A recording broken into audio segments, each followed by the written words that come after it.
प्यारे साथियों नमस्कार, स्वागत है आप सभी का हमारी कोर्स वीडियो में। आज की इस वीडियो में हम आपकी वजह से बात करने वाले हैं कि बीएससी सेमेस्टर 4 के विद्यार्थी होंगे और आप बॉटनी के सब स्टूडेंट होंगे और आप पीडीएससी के अंतर्गत अध्ययनरत होंगे।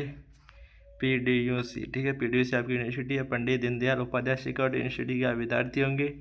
तो आप सभी का स्वागत है हमारी कोर्स वीडियो में। आज की इस वीडियो में बात करने वाले बीएससी सेमेस्टर 4 के बॉटनी के यूनिट 3 एंड यूनिट 4 के इंपोर्टेंट नोट्स, इनके बारे में बात कर चुके हैं। इसका वीडियो अपलोड कर दिया गया है, तो वो वीडियो देख कर आप इस क्लास में जुड़े, पहले आप वो वीडियो देख कर आए तो ठीक है। तो उम्मीद करते हैं कि सभी स्टूडेंट वो वीडियो देख कर इस वीडियो में जुड़े होंगे। तो डिटेल से हम बात करने वाले हैं आपके बीच में। सिलेबस बहुत हार्ड है आपका बॉटनी का, लेकिन हम इजी करने का प्रयास करेंगे। लगभग 12 नंबर का आपका ये सिलेबस आता है।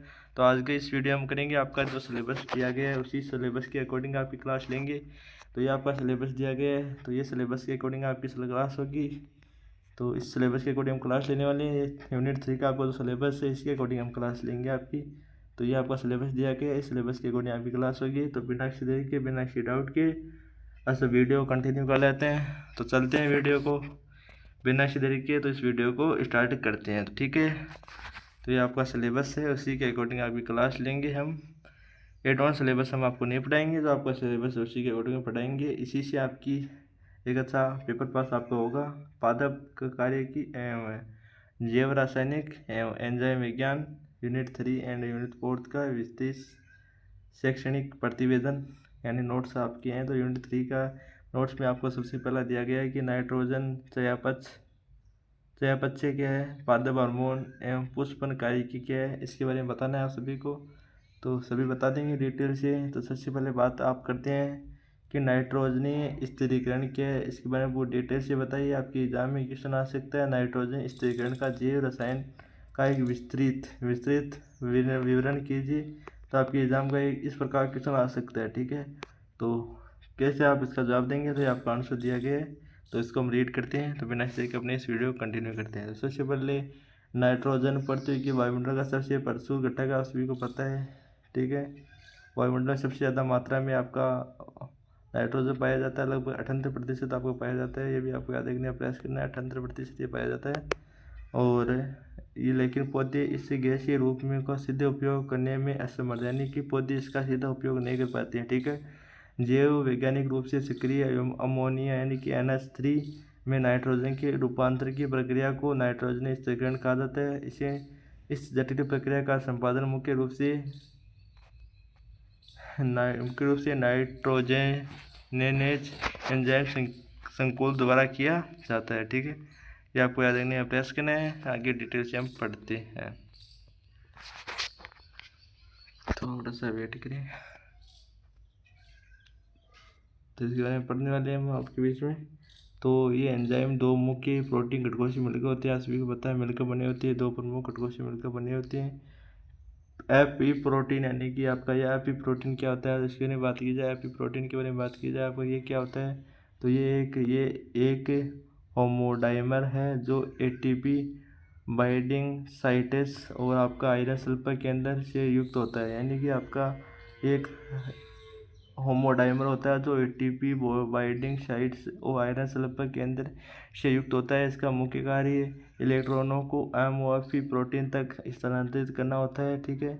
एंड एमओएफपी के बारे में बात की जाए, तो एमओएफपी के बारे में बात की जाए तो ये एक हेटरा थोड़ा सा वेट करें हेट्रो टेट्राइमर है नहीं, जब कभी जीव के जब यानी कि जीव के जब आटा आ जाता है ना, हम मारवाड़ी में कहते हैं, तो वह शब्द बोलने में बहुत प्रॉब्लम होती है। तो आपका हेट्रोटेट्राइमर आपका होता है, ठीक है।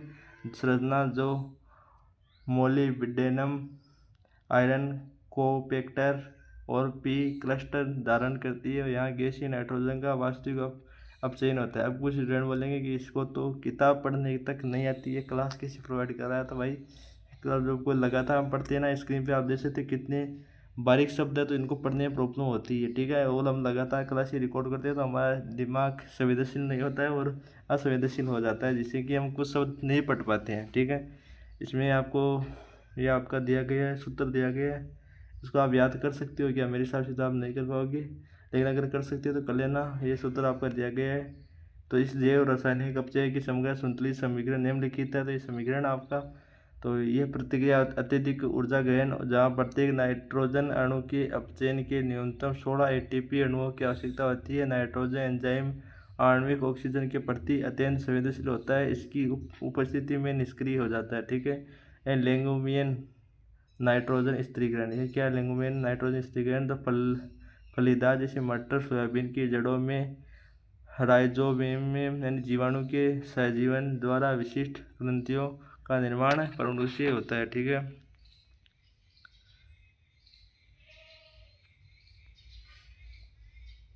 इसमें आपकी दो विधियां हैं। कौन कौन सी विधियां हैं उनके बारे में बात करते हैं। दो विधियां आपकी होती है, एक तो ग्रंथिका निर्माण की क्रियाविधि, एक आपकी होती है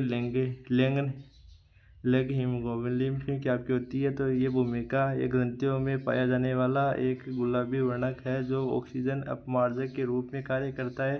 यह ऑक्सीजन की सांद्रता को कम करके नाइट्रोजन एंजाइम की रक्षा करता है, लेकिन जबकि कोशिकीय श्वसन के लिए आवश्यक ऑक्सीजन की आपूर्ति भी सुनिश्चित करता है। नाइट्रोजन नाइट्रेट एवं अमोनिया स्वंगीकरण, तो ये पौधे में मिट्टी में मुख्य रूप से 2 नाइट्रेट अवशोषित करते हैं। इसमें कार्बनिक यौगिक में बदलने की निम्नलिखित 2 चरण होती हैं। 2 चरण कौन से? तो आपको होता है नाइट्रोजन नाइट्रेट अपचयन, कोशिका द्रव्य में स्थित एंजाइम नाइट्रेट को नाइट्राइड में अपचयित करता है। ये आपका सूत्र है, याद कर लेना। होता है तो ठीक है, अगर नहीं होता तो कोई दिक्कत वाली बात नहीं है। ऐसा सूत्र आपके एग्जाम में नहीं आएगा, लेकिन आप लिख कर आएंगे तो आपको एक सही एग्जामिनर नंबर देगा। ठीक है। ये आपका होता है नाइट्राइड अपचयन। नाइट्राइड अपचय का एक प्लास्टिक है, थोड़ा सा वेट करें। ठीक है, थोड़ा सा यहाँ मिटा देता हूँ मैं। इसको कैसे मिटाते हैं? इसको ऐसे मिटाते हैं। तो ये प्लास्टिक और आपका क्लोरोप्लास्ट से होता है। ये एंजाइम नाइट्राइड और अमोनिया में परिवर्तित करता है, और ये आपका सूत्र है। अगर आप याद कर सकते तो कर लेना, कोई दिक्कत वाली बात आपकी नहीं होगी। ठीक है। तो ये सूत्र दिया गया है, ये पढ़ सकते हैं आप। चूँकि मुक्त अमोनिया पौधों के लिए अत्यधिक विषैला होता है, इसका तत्काल अमोनिया स्वंगीकरण किया जाता है। इसके 2 प्रमुख भाग हैं। इसके 2 प्रमुख भाग कौन कौन से हो जाते हैं, तो उनके बारे में डिटेल से हम पढ़ेंगे। उनके 2 प्रमुख भाग कौन कौन से हो जाते हैं? ये तो आपका GS होता है, तो आपका GS होता है, GS गोकट। ठीक है। अब होता है ग्लूटामेट डिहाइड्रोनेज होता है। ये दोनों मार्क आपको होती है, इनके बारे में पढ़िए। तो ग्लूटामिन सिंथेटेज अमोनिया को ग्लूटामेट के साथ जोड़कर ग्लूटामिन बनाता है। इसके बाद ग्लूटामेट सीथेंस ग्लूटामिन और अल्फा कीटोग्लूटारेट्स के 2 अणु ग्लूटामेट का निर्माण करता है। तो आपको यदि प्रयास करना है, समझाने वाली कोई इसमें दिक्कत वाली बात नहीं है। समझदार स्टूडेंट को इशारा ही काफ़ी होता है। ठीक है। ये एंजाइम में अल्फा कीटोग्लूटारेट और अमोनिया के सीधे संयोजन से ग्लूटामेट का संश्लेषण करता है। ठीक है। आगे बात करें तो आपके बीच में आता है पादप हार्मोन। ठीक है। हमने नाइट्रोजन स्थिरीकरण का जैव रसायन, आपका कुछ बटा क्वेश्चन आ सकता है, लगभग 20 नंबर का क्वेश्चन आ सकता है आपके एग्जाम में। नहीं, आपके एग्जाम का पैटर्न क्या है? मेरे हिसाब से 15 नंबर का क्वेश्चन आता होगा मेरे हिसाब से आपके एग्जाम में। 15 नंबर का क्वेश्चन हो सकता है, ये आपको याद रखना है। वैसे मेरे को BA का एग्ज़ाम पैटर्न को मैंने देखा है, लेकिन अभी तक BSc वाले स्टूडेंट का एग्ज़ाम पैटर्न नहीं देखा है मैंने। वो भी बहुत जल्द देख लूँगा, बाद में आपको बता दूंगा कितने नंबर का क्वेश्चन आएगा। लेकिन आप बड़े वाले क्वेश्चन में आएगा आपका। ठीक है। और आपको कमेंट करके भी बताना है कि आपके बड़े ज़्यादा से ज़्यादा कितने नंबर का क्वेश्चन आता है। वैसे BA वालों के तो ज़्यादा से ज़्यादा 20 नंबर का क्वेश्चन आता है। ठीक है। आपके कितने का आता है? 20 का आता है या 15 का आता है? ठीक है, ये भी आपको बता देना है। ठीक है। पादप हार्मोन जैव संश्लेषण एवं कार्य के प्रभाव।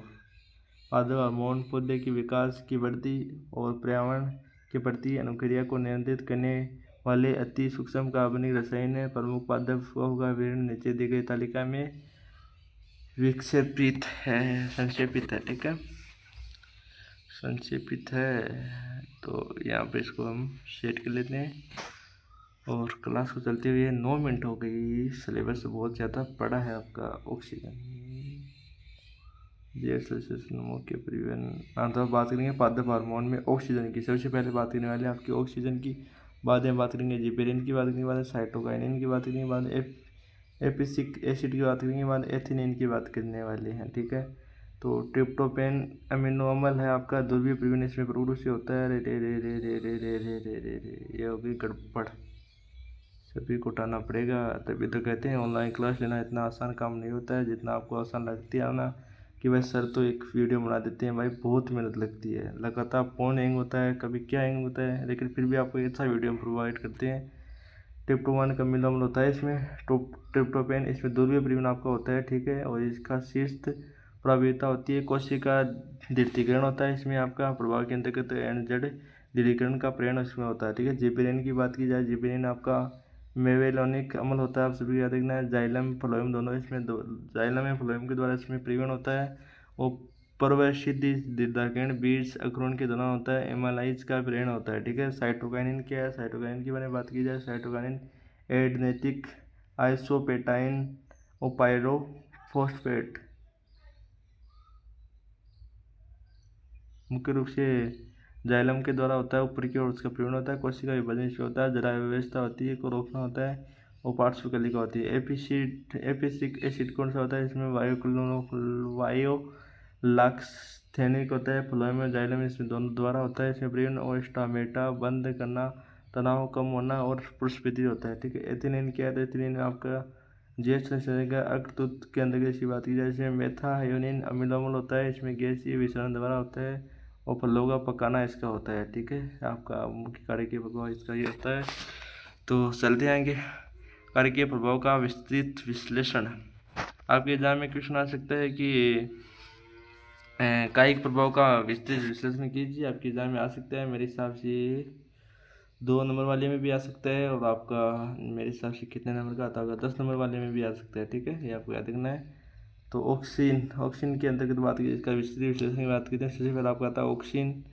तो थोड़ा सा वेट करें, थोड़ा सा ही वेट करें, आपको ज़्यादा वेट नहीं करने देंगे। ऑक्सीन, तो ऑक्सीन क्या है, ये तने की शीर्ष कलियों में संश्लेषित होता है। वो पार्श्व कलियों की वृद्धि को रोकता है, जिसे शीर्ष प्रभावित करते हैं। कृषि में इसका उपयोग खरपतवार नाशक 2,4-D कलमों में जड़ों के पटने के लिए होता है। जिबरेलिन ये बोने पौधे में दृढ़ीकरण को बढ़ावा देकर उसकी लंबाई सामान्य करता है। ये बीजों में संचित खाद्य पदार्थों को पचाने के लिए जल अपघटनीय एंजाइमों को सक्रिय करता है, ठीक है। जिबरेलिन की बारे में बात कर चुके हैं। जिबरेलिन के बारे में आपकी बात करते हैं। आपके साइटोकाइनिन की बात करते हैं। साइटोकाइनिन क्या होता है, तो ये कोशिका विभाजन की दूरी को तीव्र करता है और क्लोरोफिल के ह्रास को रोककर प्रतियों का अधिक समय तक हरा रखता है। यहाँ पर साइटोकाइनिन का कार्य है। आपका एबिसिक एसिड क्या है, तो इसके बारे में बात की जाए, एबिसिक एसिड के बारे में बात की जाए, तो आपका एबीए की बात की जाए, शुष्क परिस्थितियों में ये रंध्रों को बंद करने वाष्पजन को रोकता है। यह प्रतिकूल मौसम में पौधों को प्रस्तुतापता में ले जाकर सुरक्षा प्रदान करता है। आगे आपका आता है एथिलीन। एथिलीन आपका आता है, तो एथिलीन के बारे में बात की जाए तो ये एकमात्र ये गैसीय पात्र पदार्थ हार्मोन जो श्वसन में दर में अचानक वृद्धि करता है, यानी कि फलों को पकाने का कार्य प्रमुख रूप से करता है। तो ये आप सभी को रेडी करना है, ठीक है। तो उम्मीद है कि आपको चित्र की समझ में भी आ गया होगा। आगे हम डिटेल से पढ़ेंगे पादप गतियाँ। पादप गतियाँ किस प्रकार होती है, कौन कौन सी गतियाँ होती हैं, तो बाह्य या आंतरिक उद्भिदों के प्रति पौधों द्वारा दर्शाई जाने वाली गतियों को 2 प्रमुख श्रेणियों में विभाजित किया जाता है। 2 गतियाँ होती है आपकी, एक अनुवर्तीय गतियाँ होती है, एक आपका होता है, एक आपकी होती है। दोस्तों आगे क्लास को कंटिन्यू रखते हैं। तो 2 गतियाँ कौन कौन सी होती है आपकी, ये तो अनुवर्तीय गतियाँ होती है, एक आपकी होती है, कितने मिनट हो गई क्लास को चलती है, 13 मिनट हो गई है। अनुवर्तीय गतियाँ, ठीक है, थोड़ा सा वेट करिए, ये चल गया, ठीक है। अनुवर्तीय गतियाँ, तो अनुवर्तीय गतियाँ की बात की जाती है, उद्दीपन दिशा पर निर्भर दिशात्मक गतियाँ होती है। दिशात्मक गतियाँ भी प्रमुख सी होती है, तो आपको याद रखने का प्रयास करना है। इसमें आपका होता है तो प्रकाश अनुवर्तन होता है आपका, एक होता है गुरुत्वानुवर्तन। ये 2 इसमें प्रमुख से होते हैं, गुरुत्वानुवर्तन, ये 2 आपके प्रमुख से होते हैं। तो प्रकाश उत्पन्न के अंतर्गत प्रकाश की उद्दीपन की प्रति पौधों की भागों की गति सूट धनात्मक प्रकाश प्रदर्शित करता है। इसका निर्धारण कोलाइडनी वेन सिद्धांत धनात्मक प्रकाश से प्रदर्शित करता है। इसका निर्धारण कोलाइडियन वेट सिद्धांत द्वारा होता है, जिसके अनुसार प्रकाश की विपरीत छाया वाले भाग में ऑक्सीजन का संचय अधिक होता है, जिससे वहाँ की कोशिकाएं अधिक लंबी हो जाती है। यहाँ प्रकाश का तना प्रकाश की ओर झुका रहता है। गुरुत्वानुवर्तन क्या होता है, गुरुत्वाकर्षण के अंतर्गत बात की जाए तो आपके बीच में ये बल के प्रति होता है, यानी गुरुत्वाकर्षण बल के प्रति अनुक्रिया करता है, जिसमें जड़ें धनात्मक गुरुत्वानुवर्तन नीचे की ओर होती है और तने ऋणात्मक गुणनात्मक की ऊपर की ओर दर्शाती हैं। जड़ों में स्टेटोलिथ एंड एमाइलोप्लास्ट गुरुत्वाकर्षण संवेदी अंगों के रूप में कार्य करते हैं। आप सभी को याद करने का प्रयास करना है। आगे आपकी गति आती है अनुकुंचनीय। अनुकुंचनीय अभिगति होती है, ये उद्दीपन दिशा की स्वतंत्र और गैर सिद्धांतों गतियाँ होती है। इनके अंदर की भी 2 आपकी गतियाँ प्रमुख से आती है। 2 गतियाँ कौन कौन सी आती है? तो ये तो आपकी आती है, थोड़ा सा वेट करें, कंपानुकुंचन, ठीक है। जैसे कंपानुकुंचन आपकी आती है गति एक तो, और एक आती है आपकी निशानुकुंचन गति आपकी प्रमुख से आती है। तो दोनों गतियाँ आपकी आती है, दोनों को रिटर्न करने वाले हैं, ठीक है। तो स्पर्श या कंपन की प्रतीत प्रतिक्रिया इसका सबसे उत्कृष्ट उदाहरण है। तो इनकी पत्तियाँ स्पर्श की संवेदना से यहाँ इसके पॉलिनेशन की कोशिका से पोटेशियम क्लोराइड आयनों को तेजी से वायु विसरण होता है, जिससे प्रासरणीय दाब घट जाता है और पानी बाहर निकल जाता है। परिणाम स्वरूप पत्तियाँ तुरंत मुरझा जाती है, ठीक है। और दिन और रात, प्रकाश अंधकार चक्र के कारण होने वाली गतियाँ, जिससे फलियों की पत्तियों का रात में बंद होना या सो जाना, आपका निशाकुंचन के अंतर्गत आता है। तो इस प्रकार आगे हम रीड करते हैं आपके पुष्पन की कार्य की। तो इसके बारे में थोड़ा सा रीड करेंगे, बाद में आगे टॉपिक आएगा। आगे टॉपिक नहीं, आगे आपकी यूनिट 4th के नोट्स आएंगे। तो सबसे पहले हम पुष्पन की कार्य विधियाँ पढ़ लेते हैं, ठीक है। तो पुष्पन की कार्य विधियाँ कौन कौन सी है, इनके बारे में डिटेल से हम पढ़ने वाले हैं आपके बीच में। तो पुष्पन की कार्य की में अंतर्गत आता है पुष्पन एक जटिल कार्य की संक्रमण है। आप सभी को पता है कि ये जटिल संक्रमण है, जिसमें वानस्पतिक शीर्ष से विभेजों तक पुष्प विभेजों का परिवर्तन होता है।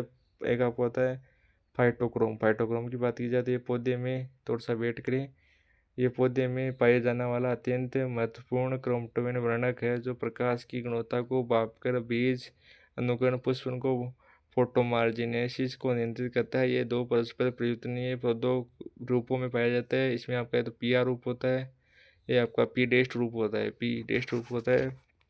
ये निष्क्रिय रूप से 660 होता है पी आर, और ये आपका होता है 730, ठीक है। दीप्तकालिकता क्या है, तो इसके बारे में बात करेंगे हमने आगे।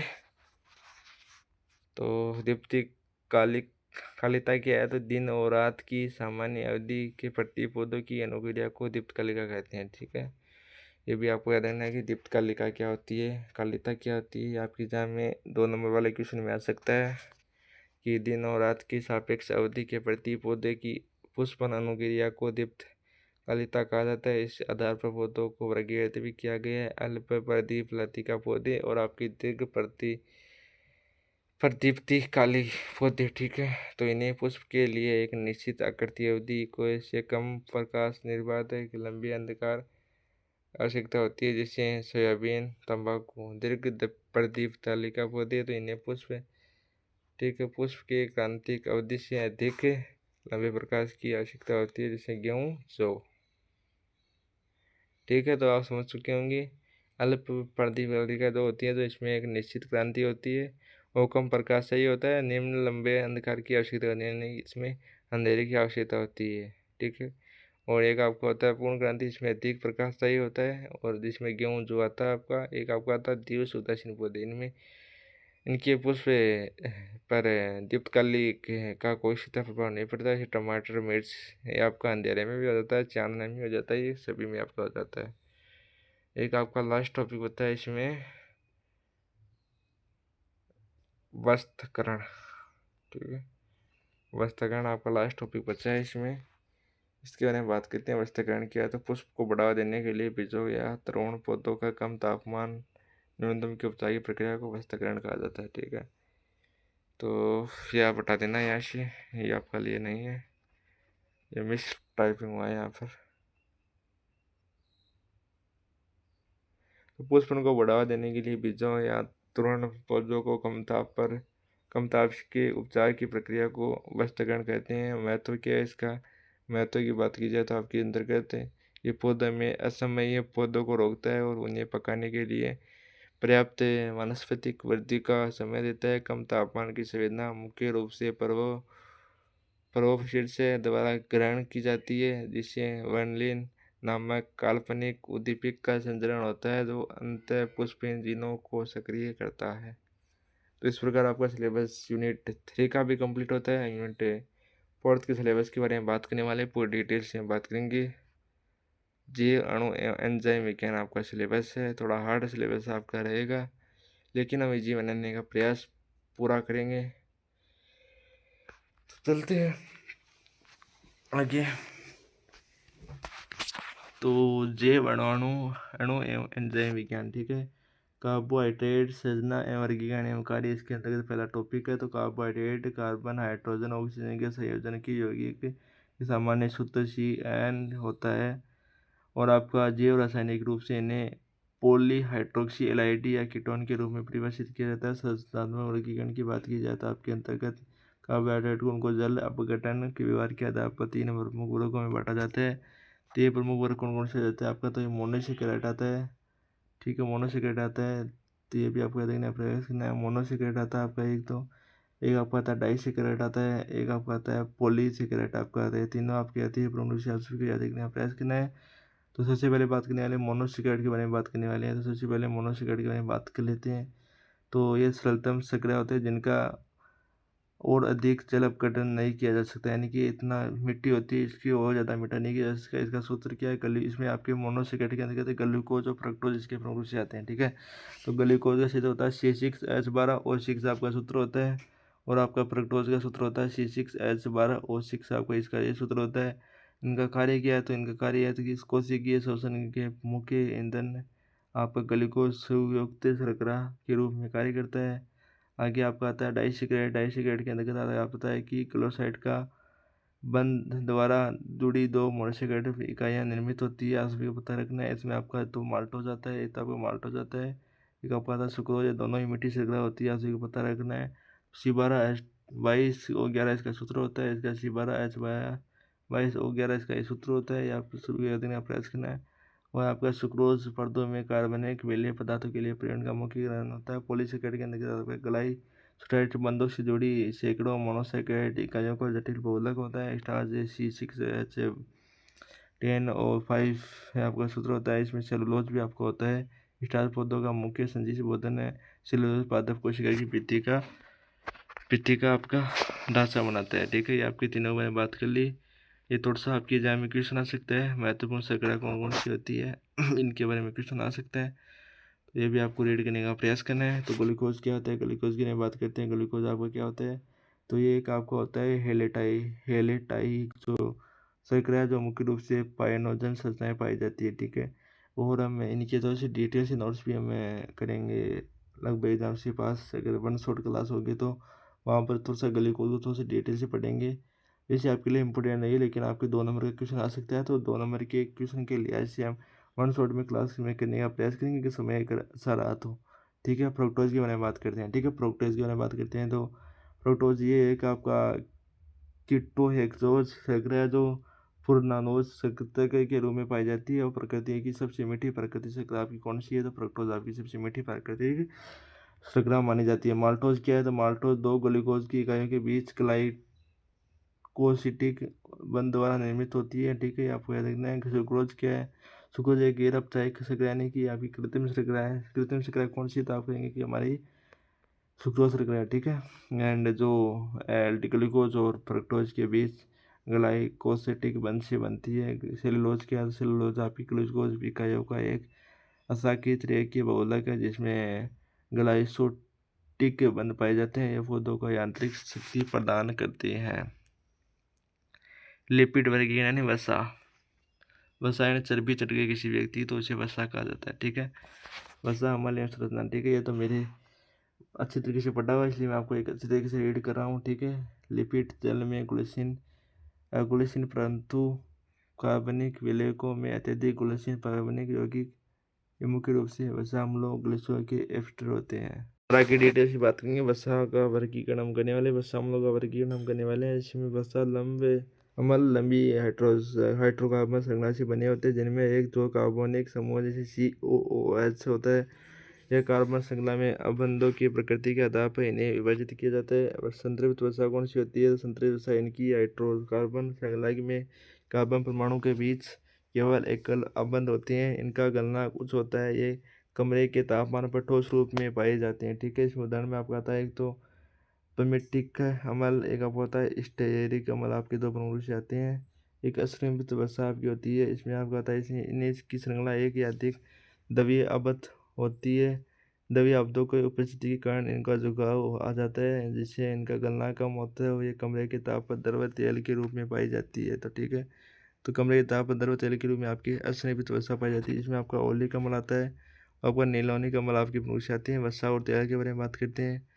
तो व्यक्ति की चर्बी चढ़ जाती है तो उसे वसा और तेल के अंदर उसको रखा जाता है। तो वसा तेल मुख्य रूप से ट्राइग्लिसराइड्स होते हैं, जो गिल्स अणु के 3 वसा अम्लों के साथ स्टेरीकरण द्वारा निर्मित होते हैं। वसा में मुख्य रूप से संतरित वसा अम्ल पाए जाते हैं, जबकि तेलों में असंतरित वसा अम्लों की प्रचुरता होती है। संयुक्त लिपिड क्या होता है? तो ये साधारण के लिपिड के साथ किसी अन्य और गैर लिपिड समूह है, जिसे फॉस्फेट कार्बोहाइड्रेट के संयोजन से बनते हैं। और इसमें आपको बात करते हैं आपके फॉस्फोलेट के बारे में बात करते हैं सबसे पहले। ठीक है, फॉस्फोलेट के बारे में बात करते हैं। थोड़ा सा वेट करें, थोड़ा सा ही वेट करें। ठीक है, ये आपका हो गया, टिक लग गया। ठीक है, इसमें 2 वसा अम्ल, एक गिल्सोल, एक फॉस्फेट समूह और एक नाइट्रोजन युक्त क्षार होता है। इसकी ये कोशिका झिल्ली की दबी परतीय संरचना का मुख्य आधार, जिसमें जलरागी शीर और जलविरागी पूंछ होती है। और ग्लाइकोलिपिड क्या होती है? तो इसमें कार्बोहाइड्रेट समूह लिपिड के 2 साथ जुड़ा होता है, जो कोशिका की पहचान में मदद करता है। ठीक है, ये प्रोटीन के बारे में बात करते हैं। संरचनात्मक इसके भौतिक रासायनिक गुण के बारे में बात करते हैं। तो प्रोटीन अमीनो अम्ल की उच्च अणुभार वाले हाइड्रोजन युग्मक बहुलक्षीय होता है। ये पादप शरीर और उसकी अपचायी क्रियाओं के आधार पर स्तंभ होता है।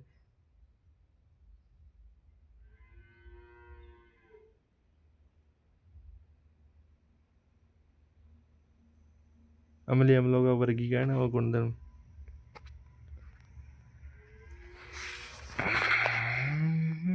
अमीनो अम्ल में अमीनो अम्ल NH2 एक कार्बोलक्षी समूह है। यह हाइड्रोजन परमाणु एक विशिष्ट प्रास श्रृंखला के केंद्रीय हिस्से कार्बन से जुड़ी है। यह आपका उभयधर्मी प्रकृति होती है। एक आपकी अमीनो अम्ल का वर्गीकरण, ये 209 के बारे में डिटेल से पढ़ेंगे। ठीक है,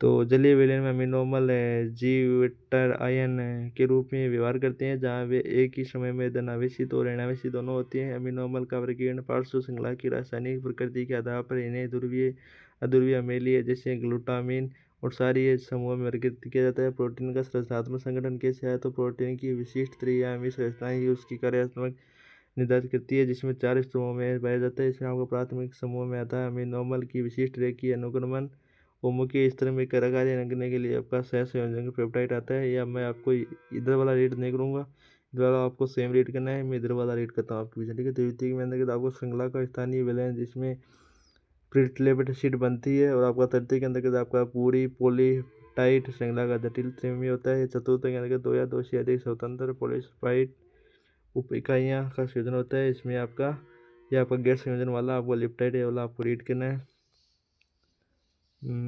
विकृतीकरण, ये भी आपके लिए इम्पोर्टेंट है। प्रोटीन का विकृतीकरण और पूर्ण विकृतीकरण आपके एग्जाम में इम्पोर्टेंट है, तो उनको भी रीड करेंगे हम। आपकी साइंस की क्लास में बहुत ज़्यादा समय लगता है, क्योंकि साइंस की क्लास में आपको सिलेबस थोड़ा सा हार्ड रहता है, तो इसलिए समय हमारी क्लास में बहुत ज़्यादा लगता है। हम 30 से 35 मिनट तक हम क्लास को ख़त्म करने की कोशिश करते हैं। साइंस की लगभग ज़्यादा ही चली जाती है कभी कभी। विकृतीकरण, जब किसी प्रोटीन को प्रतिकूल भौतिक या रासायनिक वातावरण जैसे उच्च तापमान, अत्यधिक पीएच, भारी धातु आयन में रखा जाता है, तो इसके हाइड्रोजन आबंध अन्य कमजोर अंतःक्रिया टूट जाती है। इसमें प्रोटीन की द्वितीयक तृतीयक तत्व तक संरचनाएं नष्ट हो जाती है और वह अपनी जैविक सक्रियताएं खो देता है। इस प्रक्रिया में प्राथमिक पेप्टाइड आबंध अक्षुण रखते हैं। पूर्ण विकृतीकरण क्या है? तो इसके अंदर बात की जाए, पूर्ण विकृतीकरण की बात की जाए तो ये आपका प्रतिकूल परिस्थितियों को उठा लिया जाए और अनुकूल वातावरण बहाल कर दिया जाए, तो कुछ प्रोटीन होता है अपनी मूल सक्रिय आयामी संरचना में वापस आ जाता है, इसे पूर्ण विकृतीकरण कहा जाता है। ठीक है, ये आपका होता है एंजाइम वाला भी हम रीड करेंगे। ठीक है, एंजाइम विज्ञान और संरचना क्रियाविधि आपका सिलेबस में दिया गया है। एंजाइम जैविक उत्प्रेरक होते हैं, जो सजीव कोशिकाओं के भीतर होने वाली रासायनिक प्रतिक्रियाओं की दर को अत्यधिक तीव्र कर देते हैं। ठीक है, आपको रीड करना है। एंजाइम की संरचना कैसी होती है, तो इसमें एंजाइम की संरचना की बात की जाए तो आपके इसमें सभी एंजाइम मूल रूप से गोलाकार प्रोटीन होती हैं, जिसमें अपवाद में आते हैं आपके राइबोसोम, RNA बना होता है, ठीक है। होलो एंजाइम कौन सा, तो होलो एंजाइम में मुख्य रूप से आपका कार्य करने की गैर प्रोटीन की आवश्यकता होती है। इसमें ये पूर्ण एंजाइम को होलो एंजाइम कहते हैं, यानी कि पूर्ण सक्रिय एंजाइम को हेलो एंजाइम आपके पूर्ण से कहा जाता है। आपको याद करने का प्रयास करना है, याद रखने का प्रयास करना है। और ये आपके मिस टाइपिंग हुआ है, यहाँ पर समझ आते हैं और इसको पढ़ लिया आपने। एंजाइम की क्रियाविधि पढ़ते हैं हम। एंजाइम की क्रियाविधि, एंजाइम प्रतिक्रिया के लिए आवश्यक सक्रिय ऊर्जा की सीमा की काफ़ी कम कर देते हैं, जिसमें प्रतिक्रिया अंतर तीव्र गति से संपन्न होती है। एंजाइम क्रियाधार संकुलन को निर्माण बना समझाने के दो प्रमुख सिद्धांत दिए गए हैं। इसमें आपका ये तो ताला चाबी वाला दिया गया है, एक आपका पेरिस संजय मॉडल है, आपके दो प्रमुख से दिए गए हैं, ठीक है। तो सबसे पहले हम पढ़ने वाले हैं आपके ताला वाला, ठीक है। तो ये इसके अनुसार एंजाइम की सक्रिय स्थल एक सदृश संरचना है, जिसमें एक विशिष्ट ज्यामिति वाला किरदार ताले में चाबी डाली जाती है, यानी कि एक ताले में वही चाबी लगेगी जो उसकी चाबी है, दूसरी चाबी उसमें नहीं लगेगी। पेरिस संसदीय बल कौन सा होता है, तो ये अधिक स्वीकृत आधुनिक सिद्धांत है। इसके अनुसार एंजाइम की सक्रिय स्थल पूरी तरह से दृढ़ नहीं होता है, बल्कि क्रियाधार के संपर्क में आने से होता है, ठीक है। एक आपका ये तो भी थोड़ा सा इम्पोर्टेंट है, एलोस्टेरिक एंजाइम और आपका आइसोजाइलम, ये आपके लिए इम्पोर्टेंट है, तो इनको भी रीड करते हैं।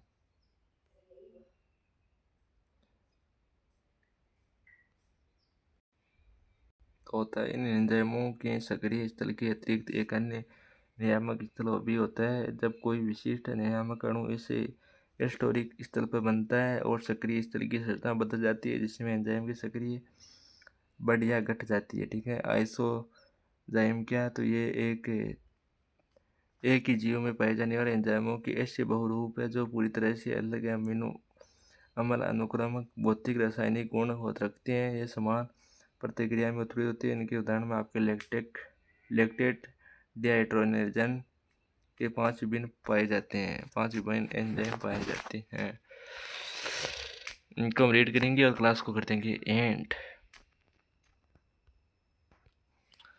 तो ये क्लास भी 35 मिनट तक लगभग जाएगी। पिछली क्लास ही 35 मिनट तक गई, 35 मिनट तक गई थी लगभग, ये भी जाएगी आपकी। एंजाइम की सक्रियता को कम या पूर्णतः समाप्त करने वाले रसायनों का संदमक कहते हैं। इस प्रक्रिया को मुख्यतः निम्नलिखित श्रेणियों में बांटा गया है।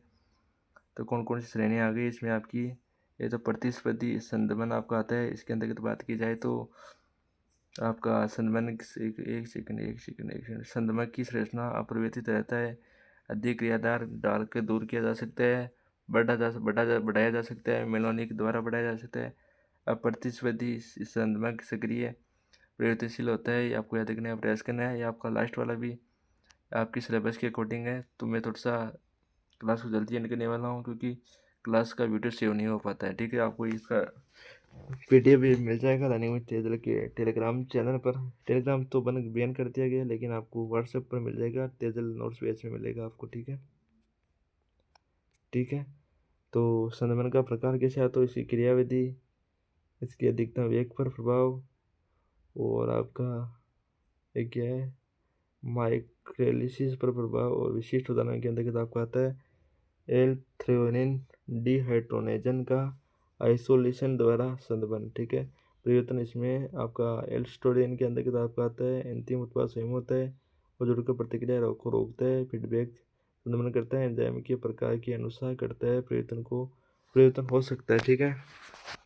तो उम्मीद करते हैं कुछ स्टूडेंट क्लास के एंड तक आएंगे, तो उनका बहुत बहुत धन्यवाद। और BSc सेमेस्टर 4th की आज हम पूरे कंप्लीट सिलेबस आपने रीड कर लिया। यूनिट 1, 2, 3, 4 सभी का हमने आपके बीच में नोट्स कर लिए हैं। उम्मीद करते हैं कि आप सभी वीडियो लाइक शेयर करेंगे। इसका वीडियो आपको तेजल नोट्स पेज में मिलेगा, आपको वहाँ पर मैसेज करना है। मैं नंबर मेंशन कर रहा हूँ, उन पर आपको मैसेज करना है, तो वहाँ पर आपको इस ग्रुप में ऐड कर दिया जाएगा। ग्रुप में आपको ऐड कर दिया जाएगा, उस ग्रुप में आपको सभी नोट्स मिल जाएंगे। तो आपको सिंपली 88 75 63 99 49 पर आपको मैसेज करना है और 49 प्राइस पे करनी पड़ेगी आपको। 49 प्राइस पे करेंगे तभी आपको इस ग्रुप में ऐड किया जाएगा। तो आप सभी को ग्रुप में अगर ऐड होना है तो आपको यहाँ पर मैसेज करना पड़ेगा, ठीक है। 49 आपकी प्राइस है तो आपको यहाँ पर मैसेज कर देना, आपको ग्रुप में ऐड कर दिया जाएगा। तो उम्मीद है कि आज की वीडियो आपको सही तरीके से समझ में आएगा। तो आज की इस वीडियो में इतना ही, मिलते हैं अच्छे वीडियो में अच्छी डेडिकेशन के साथ। अब तक के लिए जय हिंद, जय भारत साथियों।